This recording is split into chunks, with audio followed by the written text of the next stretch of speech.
मैं शेख सरदार Ashrafi all India दीनी सुन्नी तहरीक दावत अहले सुन्नत व जमात शाख महाराष्ट्र का अमीर और मस्जिद नहरी छोटा तकिया का इमाम व ख़तीब और सदर मुदरिस दारुल नहरी और इस शहर का मदरसा मिसबाह उल उलूम का भी नायब सदर मुदरिस हूँ।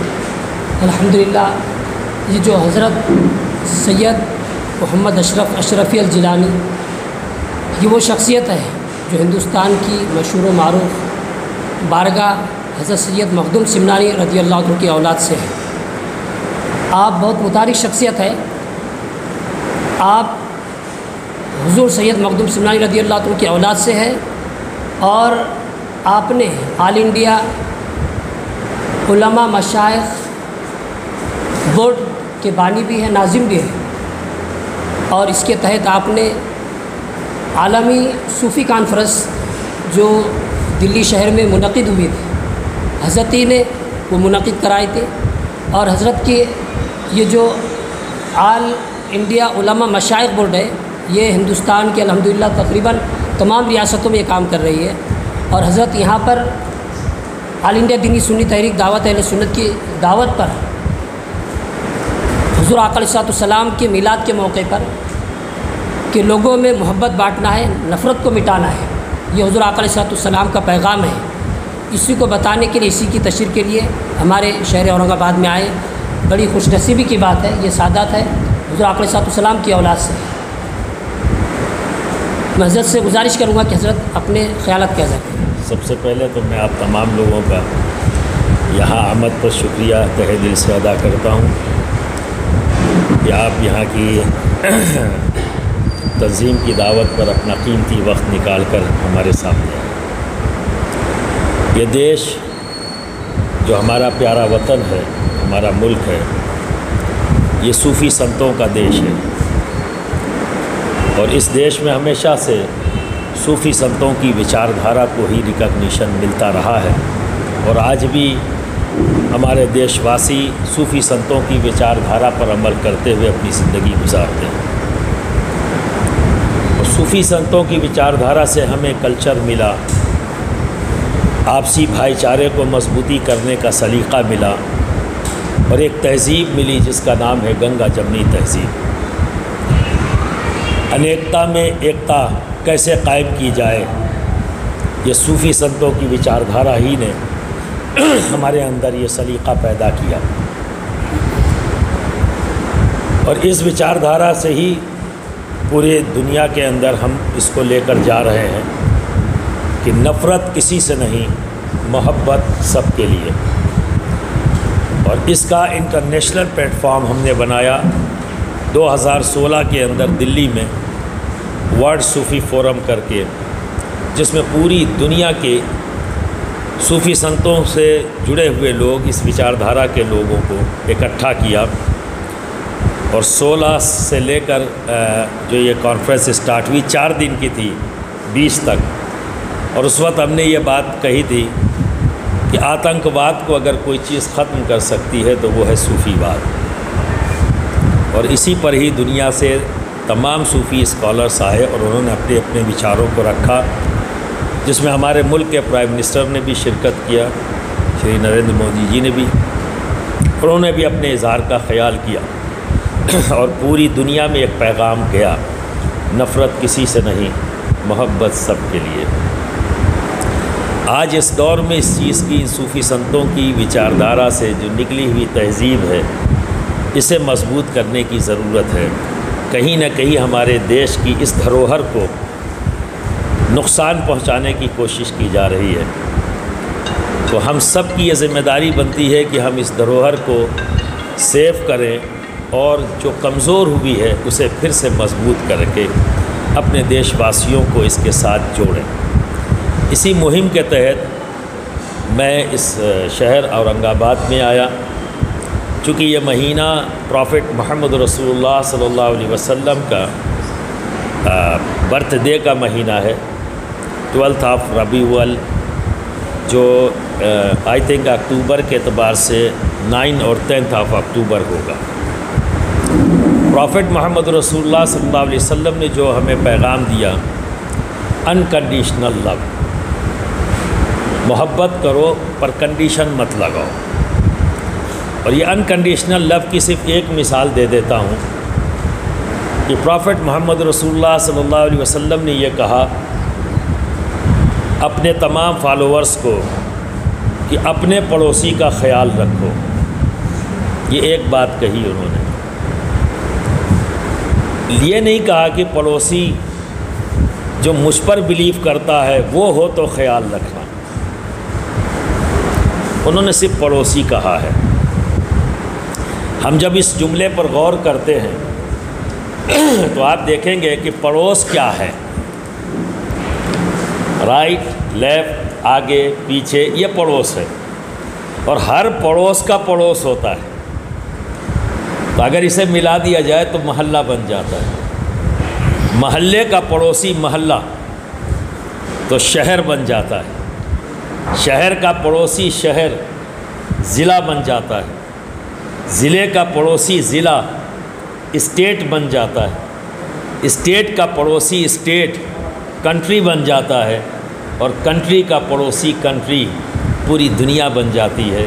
तो एक जुमले से हमें पता लग गया कि पूरी दुनियाए इंसानियत का ख्याल रखने की ज़िम्मेदारी प्रॉफिट मोहम्मद रसूलुल्लाह सल्लल्लाहु अलैहि वसल्लम ने अपने फॉलोवर्स को, अपने कंपेनियंस को ये ज़िम्मेदारी दी।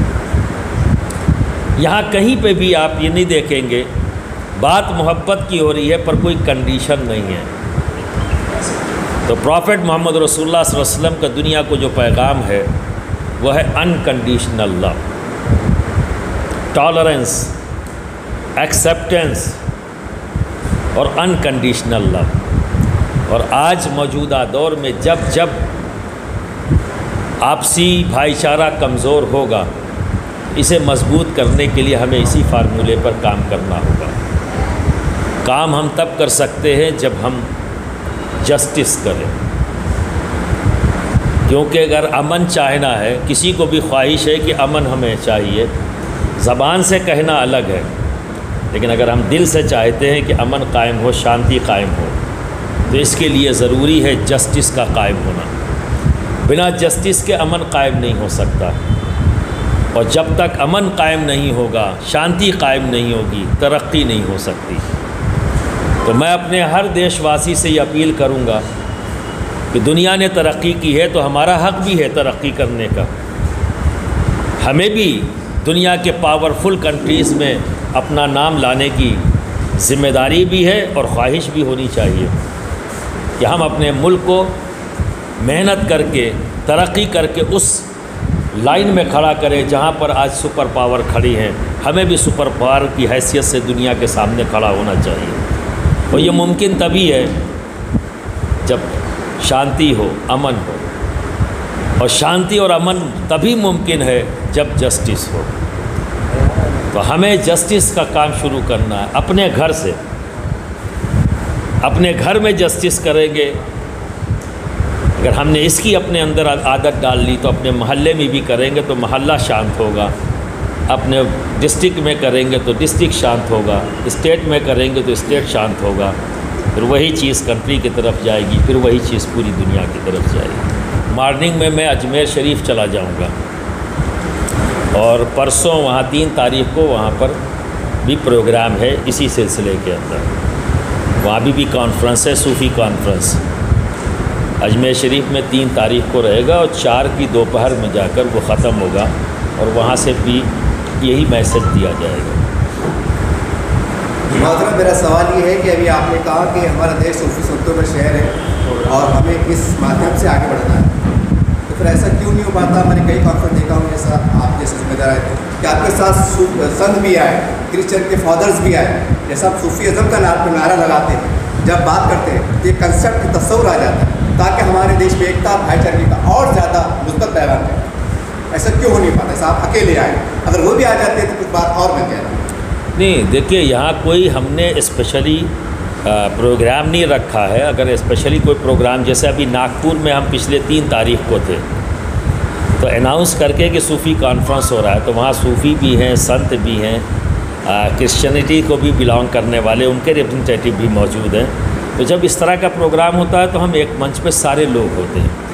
फिर हम वहाँ से अलग जब होते हैं तो इंडिविजुअल भी काम करते हैं और यूनाइट होकर भी प्लेटफॉर्म पर आके काम करते हैं। तो अभी मैं इंडिविजुअल आया हूँ यहाँ पर इस मैसेज को देने के लिए, लेकिन आपने जो बात कही है बहुत जल्द ऐसा वक्त आएगा कि हम सब फिर यहाँ इकट्ठा होंगे और आप भी सामने होंगे और तमाम हिंदुस्तान के सूफ़ी संत भी औरंगाबाद के अंदर इकट्ठा होंगे और ऑल इंडिया उलमा मशाइख बोर्ड बहुत जल्द इस काम को करेगी।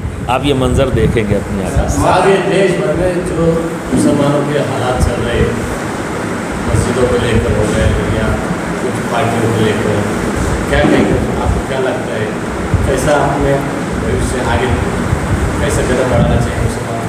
माहौल का नज़रिया दो है।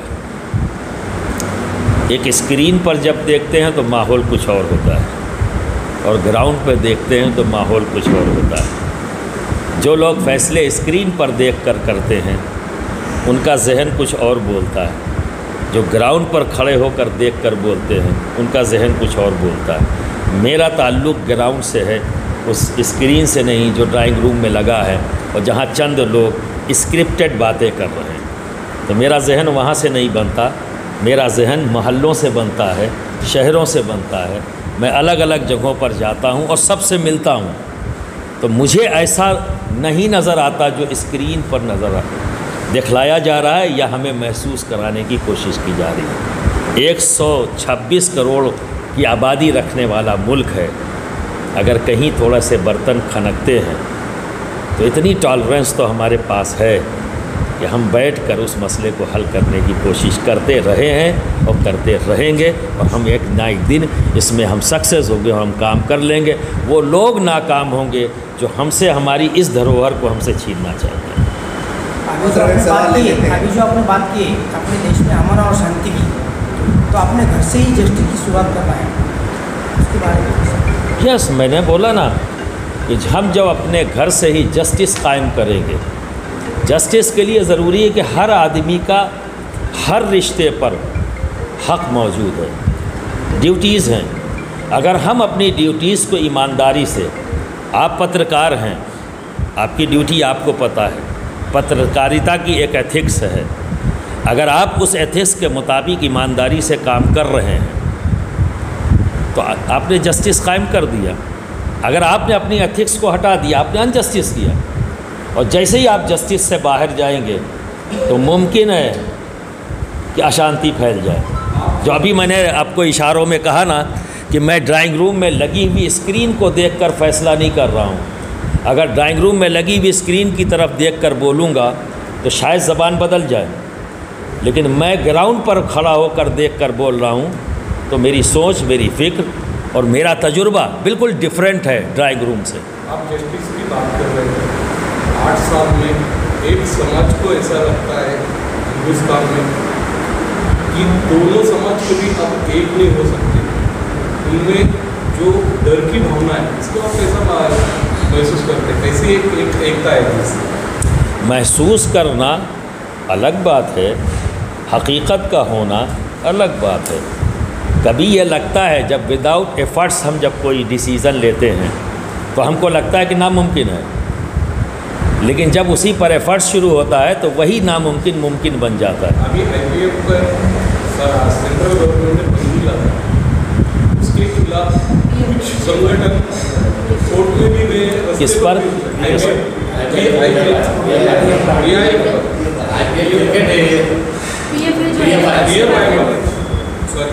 PFI पर अभी सेंट्रल गवर्नमेंट ने बंदी लगाई। कुछ संगठन उसके खिलाफ कोर्ट में जा रहे हैं, कुछ रास्ते पे आने की बात कर रहे हैं। इसको कैसा देखें? आने तो दीजिए। कोर्ट में हर आदमी को अपनी बात कहने का हक़ है। वो कोर्ट में जा रहे हैं तो जस्टिस ही के लिए जा रहे हैं। उन्हें लगता है कि हमारे साथ अनजस्टिस है, कोर्ट इसीलिए कायम की गई है कि वो जस्टिस करे, वो अपना पक्ष रखेंगे। अब रही बात कि लोग सड़क पर आने की बात कर रहे हैं, आने तो दीजिए, तब बात करेंगे ना। कहाँ कयास पर बात कर रहे हैं कि लोग आ रहे हैं? यही तो प्रॉब्लम क्रिएट कर रहा है ना। संविधान के अंदर रहते हुए, उसको फॉलो करते हुए हमारे हर हिंदुस्तानी को अपना जो राइट हमारे संविधान ने दिया है उसका इस्तेमाल करते हुए अगर कोई आदमी प्रोटेक्ट या प्रोटेस्ट करता है या प्रोटेक्ट करता है किसी को, अगर वो संविधान के दायरे के अंदर है, संवैधानिक है, तो हमें ऑब्जेक्शन करने का हक नहीं कि मुझे पसंद नहीं इसलिए मैं चिल्ला रहा हूँ। आपको लगता है आज का गवर्नमेंट संविधान को फॉलो कर रहा है? हाँ, आज का जो गवर्नमेंट है, सेंट्रल गवर्नमेंट, संविधान को फॉलो हो रहा है? गवर्नमेंट बनती ही है संविधान पर। गवर्नमेंट कौन सी गवर्नमेंट है जो संविधान के बाहर बनती है? सॉरी, हर गवर्नमेंट संविधान के अंदर बनती है, संविधान के बाहर तो मुझे नहीं लगता। संविधान के बाहर जो गवर्नमेंट कहलाएगी वो सिर्फ कही जाएगी, वो गवर्नमेंट नहीं होगी, डिक्टेटरशिप होगी। और जो संविधान के अंदर आ गई वो गवर्नमेंट है। आज एक समाज में डर का माहौल है, संविधान को रोक कर है।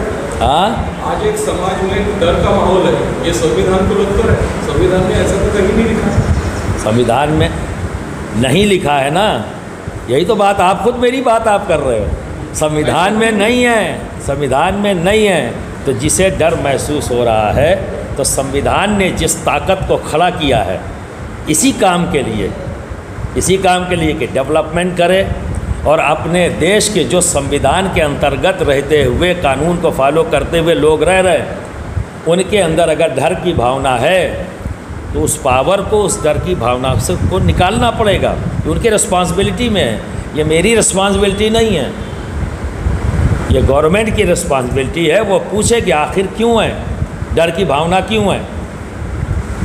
उसके बहुत से रीज़निंग हो सकती है। जैसे अभी आपने एक मिसाल दिया ना कि वो कोर्ट में जा रहे हैं तो कोई दूसरा उसको अपोज कर रहा है, वो कह रहे हैं सामने आने वाले हैं तो अपोज कर रहे हैं। आखिर ऐसा क्यों हो रहा है? मत करें।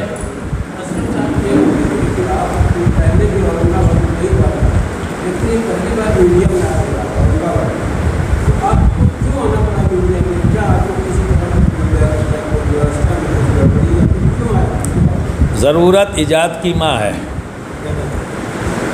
जब तक ज़रूरत हमें विद इन ए कम्युनिटी काम करने की थी, हम विद इन ए कम्युनिटी करते रहे, लोग हमारे पास आते रहे, हमारा दरवाज़ा कभी बंद नहीं हुआ, सबके लिए खुला हुआ है, हम लोगों से मिलते रहे। लेकिन आज ये लगता है कि आपके माध्यम से जो हमारी विचारधारा है सूफ़ी संतों की, आज इस विचारधारा को जन जन तक पहुंचाने की और बार बार पहुंचाने की ज़रूरत है। पहले के दौर में और आज के दौर में थोड़ा सा फ़र्क आया है कि पहले आश्रमों में, खानकाहों में लोग खुद जाते थे शिक्षा और दीक्षा हासिल करने के लिए। आज थोड़ा सा माहौल बदला है, तो हमारी रिस्पॉन्सिबिलिटी से हम पीछे नहीं हटे। जनता को इस शिक्षा की ज़रूरत है, कल भी थी और आज भी। प्लीज़ कंप्लीट हो जाने दें प्लीज़। कल भी ज़रूरत थी और आज भी ज़रूरत है। अगर आज वो नहीं आकर हासिल कर रहे हैं तो हम उनकी ज़रूरत, उन तक पहुंचकर उनकी ज़रूरत को पूरे करने की कोशिश कर रहे हैं। तो ये आपका जवाब है क्यों आप बाहर निकलें और ये सजाया है, ये जवाब है इसका। मोहतरम एक सवाल है, हमने कई प्लेटफॉर्म से देखा है कि इस्लाम की बात होती थी, इस्लाम के बढ़ाने की बात होती थी, लेकिन अमल का पैगाम आज सौरों बदला है, कि शक्ल बदली है। सवाल बड़ा तल्ख है, सूफीज़म के नाम पर आगे बढ़ रहे हैं। तो मेरा सवाल ये है, इस्लाम और सूफीज़म में क्या अंतर है, क्या फ़र्क है? सूफीज़म को लेके चल रहे हैं। Sufism is a way of art of life है, it's a soul of Islam, ठीक है। और यहाँ थ्योरी नहीं है, सूफीज़म के अंदर थ्योरी नहीं है कि बोलना एक होता है, सिर्फ बोलना और अमल से गायब होना। सूफीज़म के अंदर सारी चीज़ें प्रैक्टिकल है, हम प्रैक्टिकल करने की दावत देते हैं, ठीक। तो आज प्रैक्टिकल की ज़रूरत है, अमल की। अगर हम ये कहते हैं कि ये इस्लाम ये कहता है, तो आदमी कहता है वो ठीक है, जो मुसलमान है वो फॉलो करे। लेकिन इंसानियत की दावत की ज़रूरत तो सबको है। अपने अपने धर्म, मैं तो कहता हूँ धार्मिक बन जाओ, कहने वाले मत बनो। आज कहने वाले तो सब है कि मैं इस धर्म को फॉलो कर रहा हूँ, मैं इस धर्म को फॉलो कर रहा हूँ। लेकिन अगर उन्हीं के धर्म के बारे में पूछ लिया जाए तो बगले झाँकना शुरू कर देंगे। उन्हें खुद ही नहीं पता है कि मेरा धर्म मुझसे क्या कहता है। लेकिन उतना ही चीख कर वो कहने वाले झंडा हाथ में लेके बाहर निकल के ये कहते हैं मैं फना धर्म का हूँ और उसको मुझे बचाना मेरी जिम्मेदारी है। अपने धर्म के बारे में जानते नहीं, बचाने निकल पड़े। आप समझ रहे ना, वो बचाने के लिए तो निकल पड़े हैं लेकिन जानते नहीं हैं। और ये जवाब हो सकता है कि साहब आप उस धर्म को फॉलो करिए, तो हमारा ये कहना है अपने अपने धर्म को फॉलो करिए, सिर्फ बोलिए मत। और जिस दिन आप फॉलो कर दिया अपने धर्म को, तभी तो आप सूफ़ी और संत कहलाएंगे। यही तो है सूफ़ी संत, यही तो है सूफ़ी संतों की विचारधारा। प्रैक्टिकल बनो, इम्प्लीमेंट करो अपने ही धर्म की बातों को, अपनी ज़ात के ऊपर इम्प्लीमेंट करो। दूसरे को मत देखो कि वो क्या कर रहा है, तुम क्या कर रहे हो ये देखो। ये इम्पॉर्टेंट है। बदलाव यहाँ से आएगा कि मैं क्या कर रहा हूँ, बदलाव यहाँ से नहीं आएगा कि सामने वाला क्या कर रहा है। तो आप क्या उद्देश्य है जो सभा का आयोजन किया जा रहा है, जो अपने क्या उद्देश्य है? प्रॉफेट मोहम्मद रसूलुल्लाह सल्लल्लाहु अलैहि वसल्लम ने जो मोहब्बत की तालीम दी, इंसानियत की तालीम दी, इंसाफ कायम करने की तालीम दी है, उसी तालीम को हम अब रात में कि उन्होंने किस किस पहलू से किन किन मसाइल पर क्या क्या अंदाज़ इख्तियार किए हैं, अगर हम उस अंदाज़ को इख्तियार करते हैं तो हमारी लाइफ में पीस आएगा, सुकून आएगा और हम जस्टिस कायम कर सकते हैं। पसंद आता है तो ले लो, पसंद नहीं आता है तो जिस मोहब्बत से मैंने आपको दिया है उतनी ही मोहब्बत से मुझे वापस कर दो। झगड़े की ज़रूरत नहीं, क्योंकि मैं अपनी कोई बात किसी पर थोपता नहीं, मैं स्ट्रेस नहीं करता कि आप इसे मान लीजिए। मैं तो अपनी बात रख रहा हूँ। एक्सेप्टेंस अगर आपके अंदर है तो ले लीजिए, नहीं है तो कोई बात नहीं, फेंकिए मत।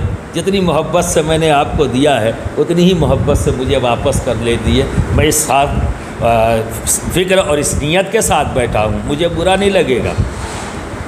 मैंने अपनी विचार रख दिए, पसंद आता है ले लें, पसंद नहीं आता है उतनी मोहब्बत से वापस कर दें, कोई मसला नहीं।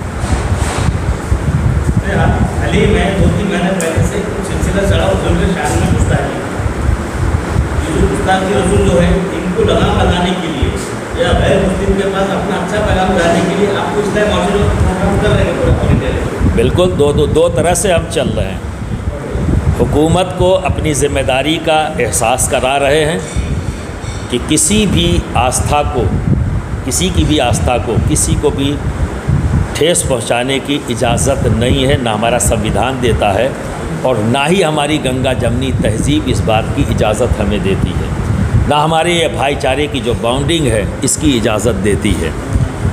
तो समाजी एतबार से भी, कानून के एतबार से भी, दोनों एतबार से किसी को भी इसका हक़ हासिल नहीं। इसीलिए हमने इसके लिए आवाज़ उठाई, ईश निंदा कानून बनाया जाए। हमने ये नहीं कहा है कि प्रॉफिट के गुस्ताखों को सज़ा दी जाए, मैं तो ईश निंदा कानून ही की बात कर रहा हूँ। किसी को किसी भी मजहबी रहनुमा के शान में गुस्ताखी या उसके ख़िलाफ़ बोलने का ऐसे अल्फाज जिससे किसी की आस्था को ठेस पहुँचे, ये किसी को भी हक़ हासिल नहीं है। इस पर रोक लगनी चाहिए कानून के एतबार से, नंबर 1। नंबर 2, अवेयरनेस नहीं है। अगर किसी ने कुछ बोला है तो या तो वो जानता नहीं है और या फिर वो जानबूझकर कर रहा है। तो जो जानता नहीं है उसके लिए हम इस तरह के प्रोग्राम सजा रहे हैं जहाँ पर हम प्रॉफेट मोहम्मद रसूलुल्लाह सल्लल्लाहु अलैहि वसल्लम की जो तालीमात हैं उसे उस तक पहुँचाने की कोशिश कर रहे हैं। तो वो नहीं जानता है, हमारे ज़रिए वो जब जानेगा तो मुझे यकीन है कि जान लेने के बाद वो कोई अपशब्द नहीं निकालेगा। हाँ, जो जानबूझकर कर रहा है, फिर ऐसे लोगों की जगह एक ही है, वो हमारा समाज नहीं है, हमारा मोहल्ला नहीं है, हमारा शहर नहीं है। हर ज़िले के अंदर एक दीवार खींच दी गई है ऐसे लोगों को रखने के लिए, उनकी जगह वही है। मतलब एक सवाल मेरा आखिरी ले लेता हूँ। आपने भी कहा है कि हमारे प्रोग्राम में प्रधानमंत्री भी शामिल हुए थे, भी आपने कहा है बीच में। मेरा सवाल ये है कि आने वाले वक्तों में क्या आप सियासत के साथ जाना पसंद करेंगे? क्या ये प्रधानमंत्री जो आए थे वो एक रिवायत का हिस्सा था? मैं प्रैक्टिकल हूँ, सूफ़ी हूँ, ठीक है, थ्योरेटिकल नहीं हूँ, प्रैक्टिकल हूँ। एक घर बिना सियासत के नहीं चल सकता। मुझे नहीं लगता कि आप अपना घर बिना सियासत के चला रहे हैं। और जिसके अंदर सियासत करने की सलाहियत मौजूद नहीं है, वो अपने बच्चे को हैंडल नहीं कर सकता, वो अपनी वाइफ को हैंडल नहीं कर सकता, अगर ये उसके अंदर गुण पैदा न जाए। तो ये कहने वाली बात है कि मुझे सियासत नहीं करनी है या मैं सियासत से अलग हूँ। सियासत हमारी ज़िंदगी का इतना अहम पार्ट है। तो ये सिर्फ कह देना, मुझे नहीं लगता कि कौन सी अच्छाई पाने की बात कर रहे हैं और कितने अच्छे आदमी बन जाएंगे ये कहकर कि मुझे सियासत से कुछ मतलब नहीं। सियासत का मतलब ही ये है खिदमत खल्क। और इस्लाम को अगर समेट दिया जाए तो दो बातें आती हैं, खिदमत खल्क यानी हुकूकुल्लाह और हुकूकुल इबाद। एक उसका हक़ है हम पर जिसने हमें पैदा किया, तो जिसने हमें पैदा किया उसका हक़ क्या है, हम उसकी बड़ाई बयान करें, उसकी तारीफ़ करें और उसकी दी हुई नेमतों का शुक्र अदा करें। ये कहते रहें कि उसका बड़ा करम है, बड़ा एहसान है कि उसने मुझे दिया। और वो चीज़ें दी, बहुत सी चीज़ें जिसमें मेरी चॉइस नहीं, कि मेरे माँ बाप ये मेरी चॉइस नहीं है, ये तो उसने बनाया जो मेरे माँ बाप हैं।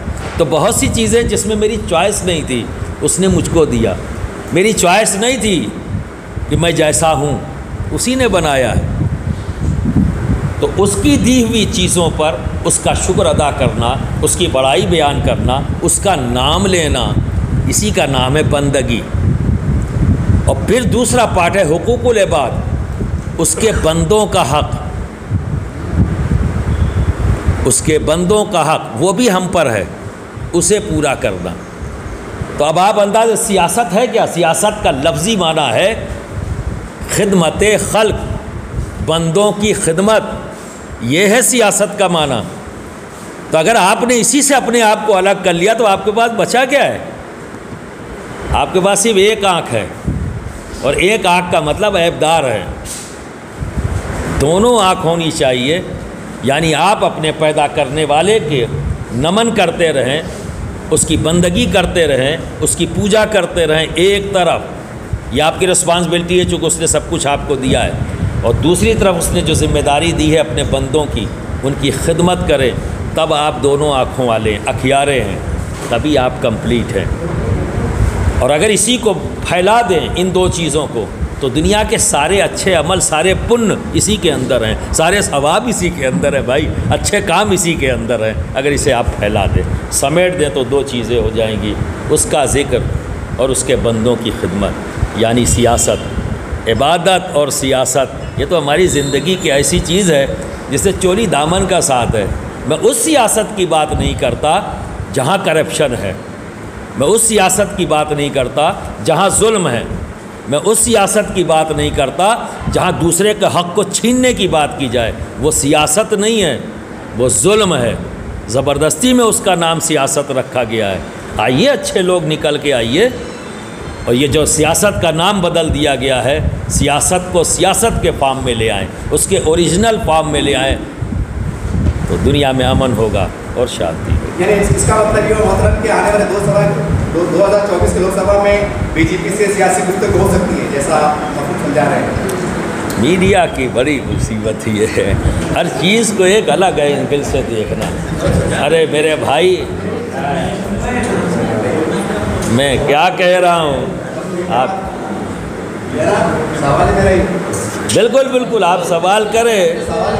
देखिए, इस मुल्क की कोई भी हुकूमत हो, पार्टी हुकूमत नहीं करती, हुकूमत तो गवर्नमेंट करती है ना। जब गवर्नमेंट बन गई तो पार्टी का कोई ताल्लुक़ नहीं। अब एक मेरी बात सुन ले, पूरी बात हो जाए तो अच्छा है, फिर आपका 10 सवाल होगा मैं दूंगा, क्योंकि मेरा कोई डबल एजेंडा नहीं है कि मैं डरूं। मैं जहाँ जो बोल रहा हूँ वही कमरे में बोलता हूँ, वही स्टेज पे बोलता हूँ, इसलिए मुझे कोई खौफ नहीं है, बहुत क्लियर कट बोलता हूँ। आप समझे? मेरा मानना है हुकूमत कोई भी हो, हम सब की रिस्पॉन्सिबिलिटी है कि उसके पास प्रॉब्लम लेके जाएं और अपनी प्रॉब्लम को उसके सामने रखें। हुकूमत की ज़िम्मेदारी है वो प्रॉब्लम ना ज़ात देखे ना धर्म देखे, उसे तो सिर्फ एक ही चीज़ देखना है, संविधान। और संविधान की ऐनक लगाकर हर देशवासी को देखना ये गवर्नमेंट की जिम्मेदारी है। और संविधान गवर्नमेंट बनाती है, पार्टीज़ माहौल बनाती हैं, ठीक है। उस माहौल के ज़रिए जिसे नंबर ऑफ़ वोट डेमोक्रेसी में है मिल गया, MP बन गए, फिर उसके बाद गवर्नमेंट फॉर्म होती है। तो हमने पहले ही कहा कि हमारी ज़िंदगी में सियासत इतना करीब है, इतना करीब है कि इसका इनकार करने वाले को मैं सबसे बड़ा झूठा मानता हूँ। वो झूठ बोल रहा है यार, जब वो लाइफ की नीड है तो झूठ क्यों बोलते हो भाई। अब रही बात कि कौन किससे टाई अप करेगा, तो जिस दिन मैं ऐलान करूंगा कि मुझे भी MP MLA बनना होगा तब मुझसे सवाल करिएगा, मैं जवाब दूंगा कि इस पार्टी में रहूंगा, इस पार्टी में रहूंगा, इस पार्टी में रहूँगा। अभी तो फ़िलहाल ऐसा कुछ नहीं है, अभी तो सब पार्टी मेरी पार्टी है, क्योंकि मेरे देश को वो नुमाइंदगी कर रही है, तो सब पार्टियाँ मेरी है। आज मैं औरंगाबाद शहर में इसलिए आया हूँ कि खानकाह नहरिया के अंदर ईद मिलादुन्नबी का इजलास होना है। ये महीना प्रॉफिट मोहम्मद रसूलुल्लाह सल्लल्लाहु अलैहि वसल्लम के यौम विलादत का महीना है, जिसे हम ईद मिलादुन्नबी के नाम से जानते और पुकारते हैं। तो उसी को सेलिब्रेट करने के लिए और नबी करीम सल्लल्लाहु अलैहि वसल्लम की तालीमात को आम करने के लिए खानकाह नहरिया के में इजलास ईद मिलादुन्नबी का जलसा किया गया है, जिसमें शिरकत करने के लिए मैं यहाँ आया हूँ। कब रहेंगे जलसा? आज रात में इशा के बाद होगा और रात में 1:30-2 बजे तक जब भी चले। मौलाना एक सवाल मैं कर लेता हूँ कि पिछले कुछ सालों में देखने में आया है कि सूफीज़म कहीं ना कहीं कमज़ोर होता नज़र आ रहा है, तो सूफीज़म को बढ़ावा मिलने के लिए कहीं ना कहीं प्रोग्राम रखा जाए, ये औरंगाबाद वालों को कब देखने के लिए मिलेगा? बहुत जल्द हमारी कोशिश है, और ये आने में इसके पीछे भी ये भी एक मकसद है कि यहाँ के ज़िम्मेदारों से बातचीत करते हुए इस इवेंट को बहुत जल्द औरंगाबाद में हम लोग करें, ताकि यहाँ के भी लोगों की इस ज़रूरत को हम पूरा कर सकने में कामयाब हो सकें।